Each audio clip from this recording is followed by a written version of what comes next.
Selamat pagi, teman-teman. Hari ini saya mau upload video baru ya. Video kali ini tentang sistem yang kami pakai untuk mengelola usaha mainan edukatif kami. Tujuan video kali ini adalah untuk lebih mengenalkan usaha kami kepada pihak terkait, utamanya untuk reseller, lebih mengetahui dengan siapa dia bertransaksi dan bagaimana transaksi dilakukan di tempat kami. Bagi yang telah mengikuti video kami, mungkin pernah melihat saya presentasi di depan teman-teman saya. Presentasi yang saya lakukan adalah presentasi sistem ini. Kali ini akan saya perlihatkan lebih jelas ya kepada teman-teman semua.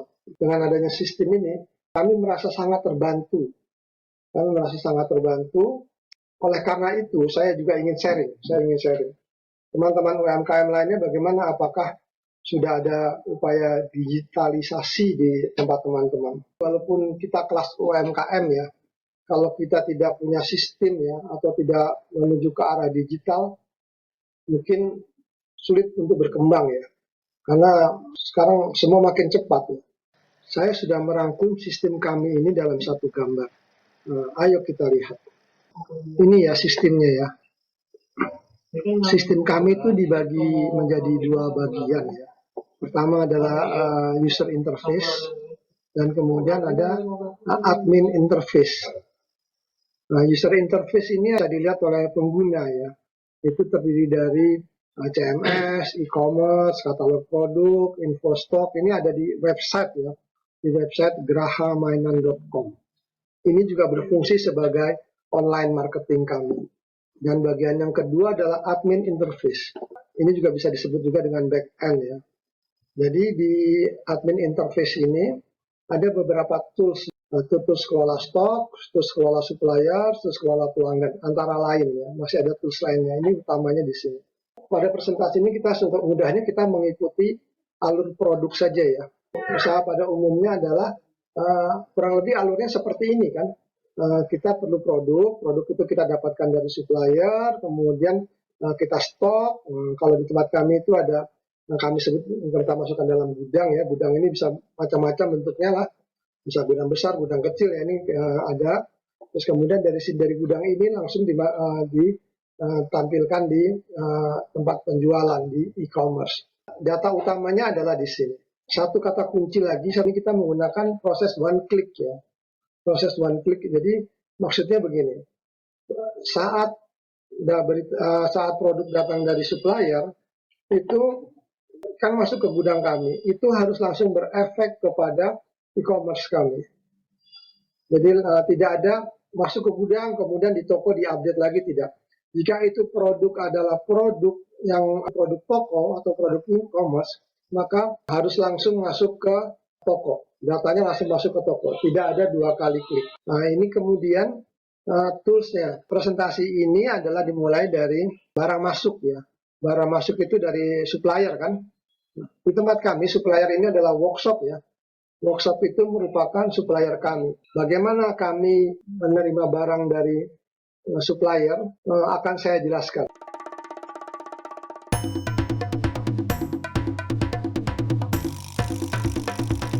Untuk mengelola supplier ini setidaknya ada 6 hal. Pertama kita perlu data supplier, kemudian data barang dari supplier, kemudian harga barang, kemudian kan kita menurunkan PO. Prosedur yang benar adalah kita turunkan PO ke supplier, kemudian dari PO itulah supplier bekerja. Kalau untuk kelas UMKM ini kita perlu memberikan DP ya, tanda jadi. Nah, kemudian setelah ada barang yang masuk, nah, DP ini juga parsial. Ada yang bisa misalnya 50%, 30%, 20% itu kan. Nah, dan tidak sekali, ada 2 kali, 3 kali. Nah, ini semua harus dilakukan pencatatan. Kemudian barang masuk juga demikian. Untuk workshop kecil ya, itu barang masuknya itu kadang-kadang tidak langsung masuk semua sekaligus, tapi parsial juga. Kapan datangnya? Nah, karena parsial, karena itu kapan datangnya, berapa banyak barang masuk, berapa nilai barang masuk, itu harus dicatat kan. Jika kita melakukan pencatatan dengan database, itu akan lebih mudah karena akan otomatis bertambah. Kita nanti akan mulai dari sini ya. Sebelum masuk ke sistem, pada salah satu grup bisnis, ada yang bertanya tentang bagaimana kami mengelola stok. Yang bertanya itu adalah teman saya yang kerjanya adalah investor. Dia bekerja di suatu perusahaan investasi. Nah ini saya sharing. Ini percakapannya kurang lebih seperti ini. Nah di sini dia percakapannya gini. Coba Mas Yoyo, stok opnam, berapa nilainya, stok Anda piro? Ini yang bertanya, kelasnya Ventura Capital. Terus saya jawab, di tempat saya itu sudah ada info stok yang bisa dilihat oleh pihak terkait ya jika datang ke situs kami. Nah, terus kemudian selain itu di tempat kami juga bisa membuat katalog secara online. Saya setuju memang kita harus ada stok opnam ya. Dia nanya per menit atau per bulan. Terus saya bilang kalau data nilai stok itu kan ada di database saya bilang. Nah, dia bilang poinnya dia bilang gini. Kalau seperti itu jawabannya ya mungkin ya ada di database itu investor males gitu. Ya mungkin ya kalau kita dalam posisi sebagai investor kemudian ada yang bertanya berapa sih nilai usaha kamu, kita jawabnya hanya ada di database, mungkin akan malas ya. Jadi bagi teman-teman yang sedang mencari investor atau ingin bekerja sama atau berkolaborasi dengan tempat lain, itu sebaiknya memang punya data ya, Jangan bertanya info stok saya bagaimana pergerakannya per menit atau per bulan. Saya jawab kalau di tempat kami info stoknya adalah real time. Nah, real time di sini akan saya terangkan bagaimana info stok real time di tempat kami lakukan.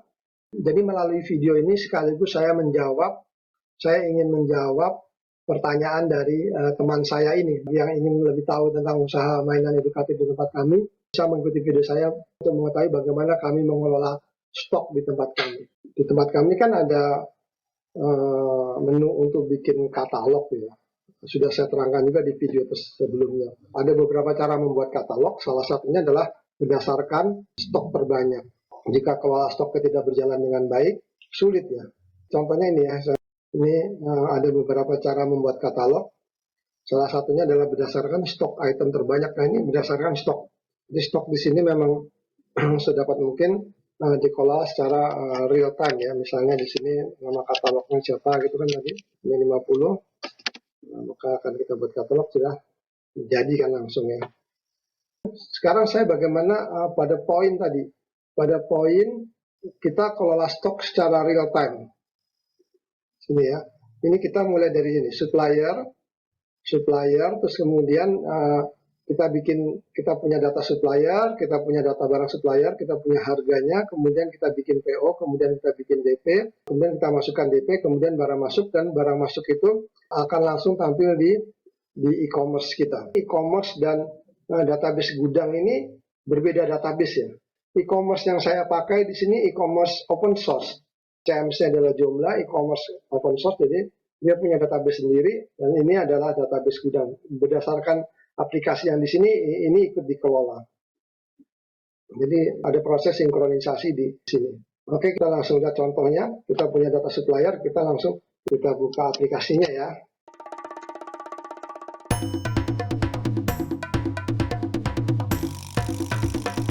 Ini aplikasi kami ya. Ada beranda, ada dashboard, dan ini dashboardnya. Pekerjaan yang sedang berjalan saat ini. Kemudian di sini ada workshop tadi ya. Itu ada di bagian bawah. Dalam database itu untuk kita menyimpan data pada database itu biasa digunakan table. Table itu ada dua jenis table ya, yaitu pertama table master dan ada lagi yang kedua adalah table transaksi. Table master itu adalah table yang datanya tidak sering berubah. Sedangkan table transaksi adalah data yang sering berubah. Contohnya begini. Contohnya data workshop ya. Data workshop itu kan sekali kita daftarkan atau data pelanggan. Data pelanggan kita daftarkan misalnya namanya, alamatnya, nomor teleponnya, tanggal lahirnya, hobinya. Ini data yang tidak sering berubah. Tapi data transaksi itu adalah data dia belanja. Itu data sering berubah. Misalnya dia minggu ini belanja ini, minggu kedua dia belanja apa, minggu ketiga dia belanja apa. Nah, selanjutnya produk apa yang dia belanja. Ini data-data sering berubah itu table transaksi, data transaksi.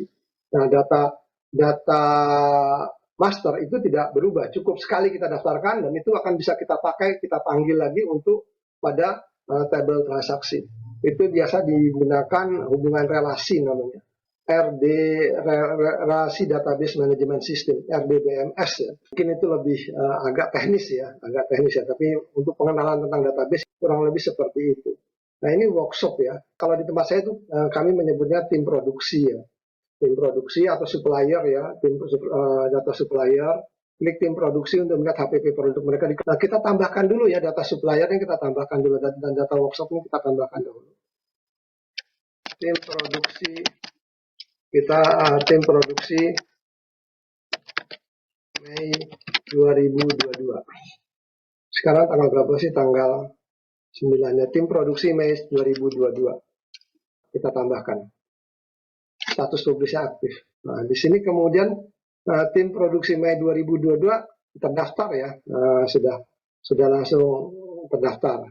Nah, kemudian tadi setelah kita punya tim ini kan kita produk-produk apa saja yang dari tim produksi ini dan berapa HPP-nya. Produk apa yang ingin kita produksi dari mereka. Nah, produk itu kita lihat aja produk-produk kita ya. Kita produk-produk kita lihat ya. Kalau di tempat kami kan produk itu ada macam-macam tuh kategorinya kan. Kita lihat misalnya ini di alat musik produknya Kolintang Dino ya. Kolintang Dino harganya adalah Kolintang Dino ada 34, harganya 145.000 ya. Produk apa lagi kita lihat misalnya dari kategori balok ya. Ini balok 26 stoknya ada 401, harganya 120.000. Satu lagi kita lihat dari mana produk apa nih. Produk jam. Produk jam misalnya jam besar stoknya ada 75, harganya 60.000. Ini contohnya ya, kita mau daftarkan ini ke workshop ya. Ini kita daftarkan ke workshop. Masing-masing workshop ini punya harga ya. Ini tim produksi ini dan punya produk sendiri. Contohnya ini produksi, punya harga produksinya berapa itu ada di sini. Nah, ini contohnya tim Lucky, dia ada harga balok, dia balok 42 TH. Bocoran ini dia punya harga dan dia punya harga produksinya di sini tuh ada. Nah, jadi masing-masing setiap workshop itu punya HPP masing-masing. Ini untuk data sekaligus ya, supaya kita tahu HPP produksi. Kita tadi sudah mempunyai tim produksi kan, kita sudah mempunyai supplier tim produksi Mei 2022. Produk apa yang akan diproduksi oleh supplier tersebut? Kita daftarkan ya. Kita lihat cara mendaftarkan produk untuk supplier tersebut. Kita lihat di sini tim produksi 2022. Kita tambahkan kategori produknya tadi alat musik ya, nama produksinya Kolintang Dino, harga produksinya berapa untuk di tim Lucky ini, tadi harganya 1.400, kita kasih harga 100.000 ya harga produksinya ya. Ini contoh ya. Nah, terus kemudian kita tambah produk lagi, tadi adalah balok ya, balok itu dia balok 26. Nah, harga produksinya berapa tadi? Harga balok 26 adalah 120.000. Kita kasih harga produksi 90.000 ya.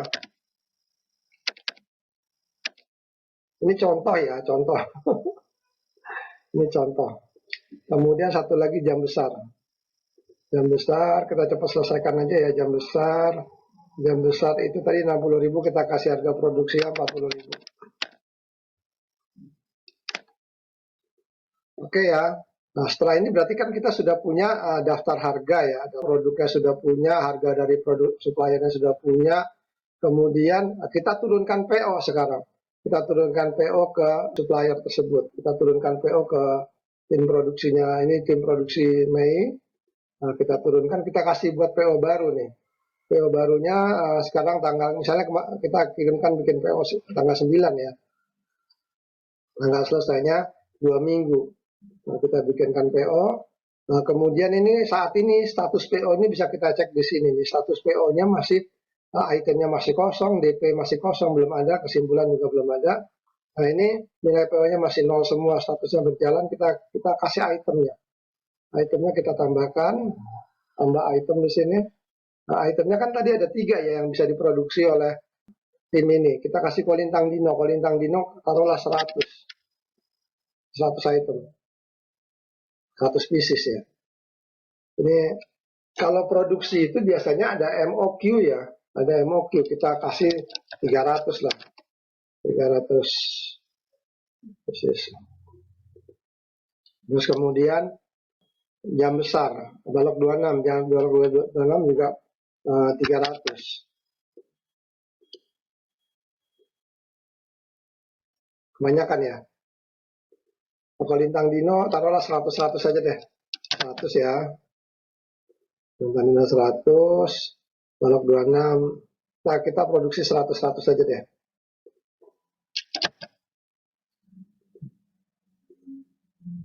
Terus kemudian jam besar juga 100. Ini contoh ya. Berarti nilai PO kita ke workshop Lucky ini adalah 23 juta rupiah. 23 juta rupiah kita kembali. Kita bisa melihat rangkuman di sini. Ini ada 23 juta rupiah.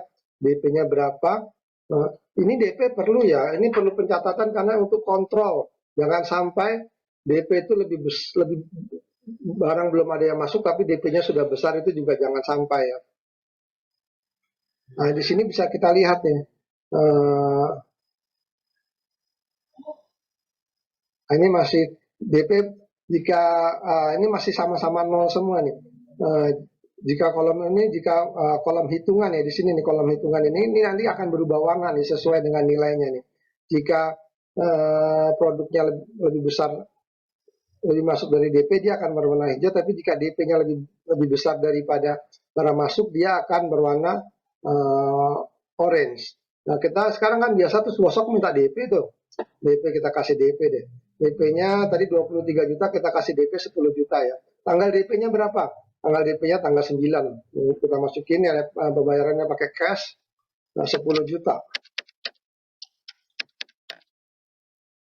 Kita tambahkan. Nah, ini DP-nya sudah masuk, DP pada tanggal 9 adalah 10 juta. Nah, di sini di depan ini kelihatan ada warna orange. Jika warna orange itu artinya artinya DP lebih besar daripada barang masuk. Ini juga di rangkumannya bisa dilihat.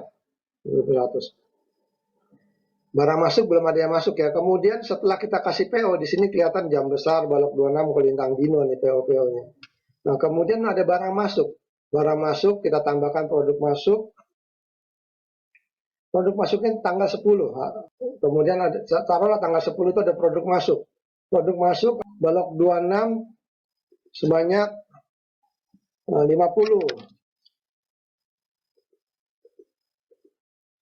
Nah, nilainya 4.500.000. Kemudian sama juga selain balok 26 ada juga yang masuk, yaitu kolintang dino.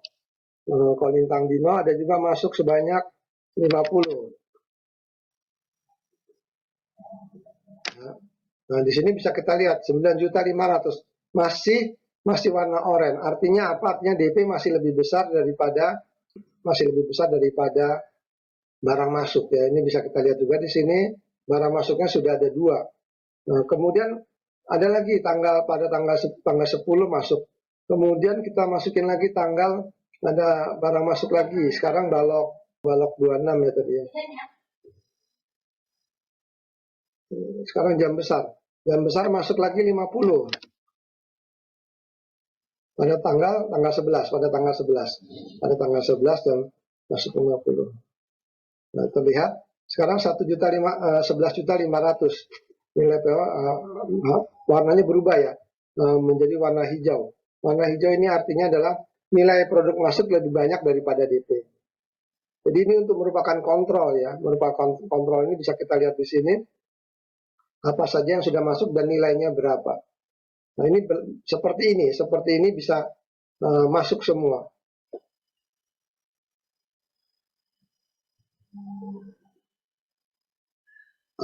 Nah, kemudian satu lagi tadi kan data ini begitu kita produk masuk ke gudang, itu data di sini juga otomatis berubah ya. Data di sini juga berubah. Ini kan tadi 401 nih tambah 5 balok 26 sekarang jadinya berapa coba kita lihat. Balok 26 jadi 451 ya. Kan dia sudah langsung otomatis ya. Balok sekarang 451. Demikian juga dengan Kolintang Dino. Kolintang Dino tadi 34 ya, sekarang jadi 84. Langsung otomatis dia berubah stoknya. Jam besar juga demikian. Jam besar juga demikian, kita bisa lihat jam besar.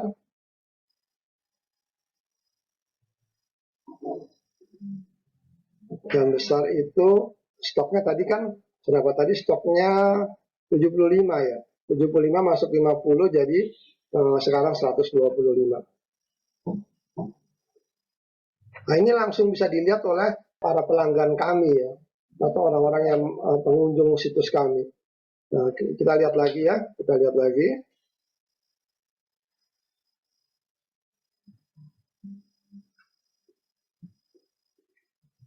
Ini ada barang masuk lagi. Tadi berapa? Balok 26. Balok 26 statusnya jumlahnya adalah 451. Masuk lagi tanggal 10, tanggal 11. Balok 26 masuk lagi tanggal 11. Ini untuk memastikan aja tanggal 11 ya. Balok 26 tadi 400 berapa? 451 masuk lagi 10. Ada urutan 10. Tambah nih kurang nih. Ini produk masuk 400, jadi tadi kan 400 balok 26 sudah masuk 451, sekarang jadi 461. Seperti ini stok berjalan ya. Seperti ini stok berjalan di tempat kami. Jadi dari sini bisa kita lihat bahwa dan dari sini kita bisa melihat bahwa barang masuk dari supplier, kita kirim PO, kita kasih DP, kemudian barang masuk itu langsung masuk ke database kita dan kemudian bisa dilihat di situs web. Oh, sudah itu di database kita juga ada ya, database kita juga ada, itu data yang saling tersinkronisasi. Itu di sini. Ini produk, kalau kita klik produknya keluar, nah kita bisa lihat Kolintang Dino ya. Kolintang Dino itu stoknya 84 sekarang ya. Ini bisa kita lihat di sini 84. Nah, kalau kita melakukan stok opnam juga di sini. Udah stok produk, jika ada stok opnam di sini. Nah, seperti ini stok opnam dilakukan ya. Kalau kita stok opnam, jadi data-data yang stok opnam itu kapan berubah itu juga bisa dilihat di sini. Di sini contohnya adalah histori perubahan stok ya. Nah, di sini bisa kita dirubah kenapa, langsung ada alasannya, jam dan tanggalnya itu juga kelihatan. Siapa pengubahnya juga tercatat. Nah, kembali ke tampilan ini ya. Nah, kembali ke tampilan ini.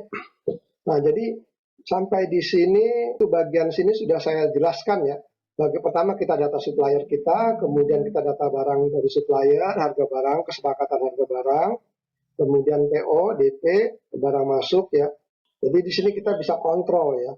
Oh, barang masuknya baru 12.400.000 tapi kita sudah ngasih DP 15 juta. Seperti itu kontrol di sistem kami terhadap supplier. Jadi sampai di sini sudah cukup jelas ya bahwa kita sudah bisa mengontrol PO, bisa memberikan PO, kemudian DP dan barang masuk. Nah, ini kan berjalan terus ya. Berjalan ini adalah ini termasuk di tabel transaksi. Sedangkan data supplier ini adalah di tabel master namanya. Jadi ini masing-masing punya tabel ya. Kalau kita lihat di database-nya seperti ini. Itu ada di servernya tuh di seperti ini. Itu kalau kita masuk ke server itu biasa ada namanya cPanel. Nah, ini cPanel dalam database itu seperti ini. Nah, ini ada phpMyAdmin ya, MySQL database. Nanti phpMyAdmin diklik aja, nanti kelihatan tuh. Kelihatan database-nya. Nah, ini tabel-tabelnya nih. Tabel-tabelnya tadi yang tabel-tabel dipakai di sistem yang tadi itu, yang gambar tadi itu ini tabelnya nih. Jadi kalau produk masuk, master produknya ini master, sedangkan transaksi, nah ini produk masuk tuh di sini nih. Ini bisa kita lihat ini, kita klik aja. Nah, ini produk masuknya seperti ini, tanggal produk masuknya kapan. Tadi kan ada per tanggalnya. Nah, ini yang buat sampel tuh di sini nih. Nah, ya kan produk masuk ada ID-nya, ini nggak akan berubah nih. Ini sekali kita daftarkan ini aja, jadi tidak memakan banyak memori juga gitu loh. Nah, ini di cPanel namanya, di cPanel. Dioprek-oprek aja. Nanti kalau ada waktu kita belajar bikin PHP juga untuk bagaimana memulai PHP. Boleh kita memulai PHP. Kita belajar bareng. Saya juga masih belajar, tapi nggak bisa canggih-canggih ya. Kalau mau canggih-canggih ada situs yang khusus mengenalkan cara membuat coding, itu ada itu ada itu. Saya rasa video kali ini cukup sampai di sini dulu. Nanti pada video berikutnya saya akan mengenalkan ini tools kelola pelanggan ya. Kalau di sini saya kurang lebih ya cara kerjanya sama sih ya, pelanggan kita daftarkan, kemudian kita bikin nota, kemudian kita kirim, barangnya stok berkurang, kemudian kita bisa ngecek status bayar, kita buat ya, bukan kita buat statusnya sudah bayar atau belum, kemudian di situ kita juga bisa sekaligus bikin surat jalan sama bikin invoice. Jadi sekali kita masukkan bikin nota, itu bisa kita jadikan untuk surat jalan, bisa jadikan kita untuk invoice, nggak ada kerja dua kali untuk bikin data ya. Teman-teman UMKM yang punya kesempatan untuk go digital, gunakan kesempatan untuk go digital ya. Teman-teman UMKM sekarang kesempatan untuk go digital itu sudah terbuka lebar sekali ya. Gunakan hal tersebut karena kalau tidak sulit ya kan. Cepat, dunia makin cepat, kita ngelola data juga. Ngelola data itu capek kalau masih harus manual ya. Dan saya rasa ya pada kebanyakan usaha kurang lebih sama seperti ini, barang masuk sekian barangnya ada yang terjual, jadi barangnya berkurang sekian, kemudian jika kita taruh di luar sekian barangnya maka yang di gudang kita ada sekian, itu kurang lebih sama, sangat simpel sistemnya sebetulnya. Moga-moga tidak kelihatan rumit ya. Oke, begitu aja ya, jangan lupa subscribe channel Produsen Mainan. Terima kasih.